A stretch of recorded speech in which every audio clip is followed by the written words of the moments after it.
जो पुओ बहु माने जीवित पिता माता को श्रद्धा करूना गाड़ी दौरान कष्ट दौरान खाइबा दौना खबर कागज पृष्ठा उल्टे दिंतु टीवी देखते सबुदिन यही कथा शुणुवे आप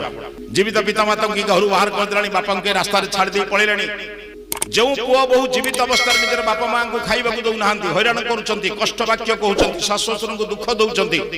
से बापा माँ भर जड़े कई मरीगला जदि तार पुओ धड़ा लुगा पिंधि गंगा कार्ड हाथ धरी आपण घर आसी कह मौसा मो बापा कि मो माँ देहांत हो जाकर एकादश ई तारीख में पड़ुची आपण आम घर को जी टे प्रसाद सेवन करेंगे कि